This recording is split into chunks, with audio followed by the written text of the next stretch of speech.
तुम्ही खुद्द 8 दिवस त्या ठिकाणी ठाण मांडून होतात. सध्या काय परिस्थिती आहे, मदत कार्य कशा प्रकारे सुरू आहे? नाही, प्रचंड मोठा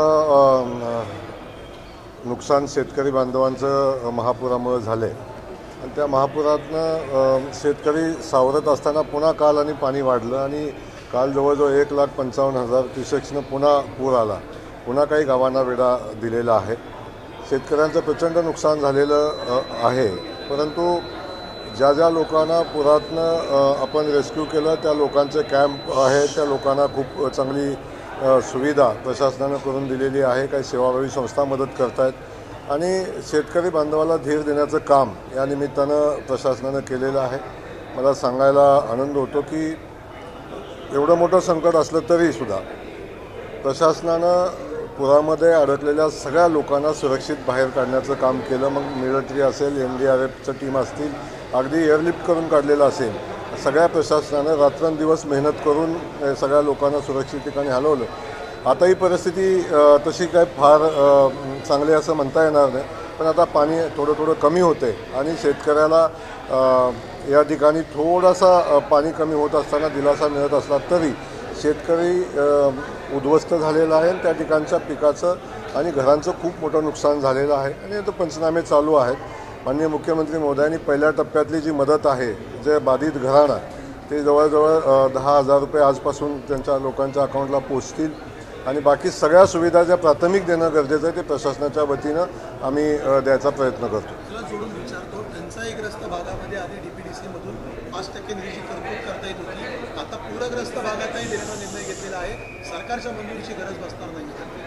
आता आपण पाहतो की माननीय मुख्यमंत्री महोदयांनी तातडीचा GR काढण्याच्या सूचना दिल्या आणि आता DPDCतला जो पूरग्रस्त भागासाठी निधी खर्च करत असताना ज्या मर्यादा होत्या त्या आता 10% वाढवलेल्या आहेत. त्यामुळे DPDCच्या बजेटच्या 10% खर्च आता शासनाला इकडं मान्यता घ्यावी लागणार नाही. स्थानिक पातळीवर जिल्हा प्रशासन आणि पालकमंत्री महोदयांच्या अधिकारात तो खर्च करता येईल अशा पद्धतीचा GR झाला आणि त्याची कारवाई मला वाटतं कालपासूनच चालू झालेली आहे. कालच्या सगळ्या परिस्थिती पाहिल्यावर अनेक शेतकऱ्यांचं असं म्हणणं आहे की शासनाकडनं मदत येणे अपेक्षित आहे, पण जे नुकसान आहे ते फार मोठ्या प्रमाणामध्ये आहे. मग कशा स्वरूपामध्ये केली जाईल?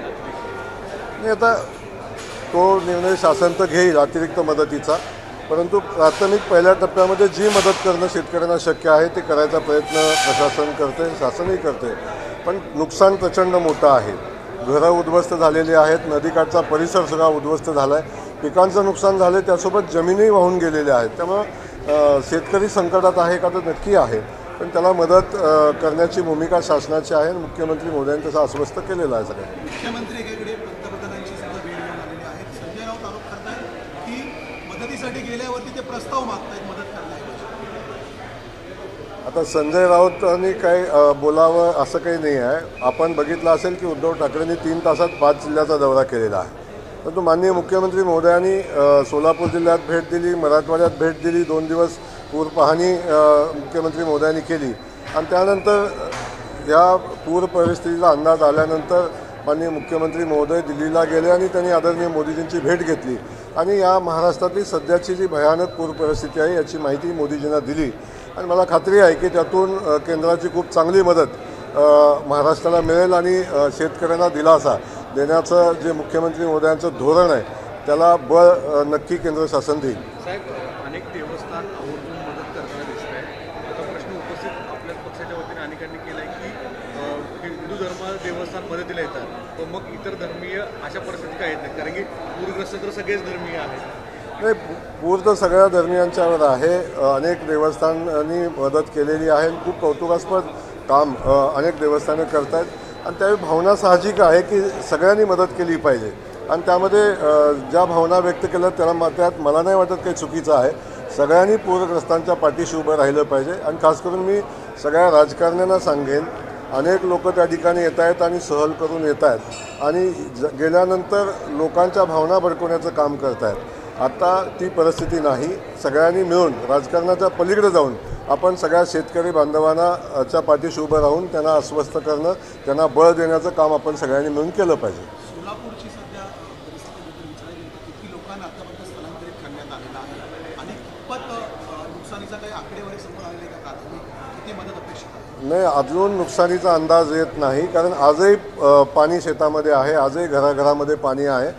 थोडासा वेळ लागेल, परंतु लाखो हेक्टरचं नुकसान शेतकरी बांधवांचं झालेलं आहे. त्यामुळं आपण जे म्हणतो त्याचा अंदाज इतक्यात बांधणं काही शक्य नाही. ग्रामविकास मंत्री आपण आहात, जिल्हा परिषदेच्या अनेक शाळांचं मोठ्या प्रमाणामध्ये नुकसान आहे. आता सगळ्यात मोठं आव्हान असणार आहे की शाळा लवकर सुरू करणं, त्यांना प्राथमिक पुस्तकं आणि वह्या उपलब्ध करून देणं. तशा दृष्टिकोनातून ग्रामविकास खात्याचा काही अजेंडा दिसतोय? नाही, बिलकुल. आम्ही किती शाळांचं नुकसान झालं यांचा अंदाज आपण घेतोय आणि त्या शाळा तातडीनं पूर्ववत करण्यासाठी जे काय करायला लागेल त्याची पूर्वतयारी करण्याच्या सूचना संबंधित सगळ्याच जिल्हा परिषदेच्या शिवून आपण दिलेल्या आहेत आणि तातडीनं शाळांचा सर्वे होऊन प्राथमिक शाळा चालू करण्यासाठी प्राथमिक जी आवश्यकता आहे, ज्या खर्चाची आवश्यकता आहे, तातडीनं केली जाईल आणि शाळा तातडीनं चालू होतील याची काळजी घेतली जाईल.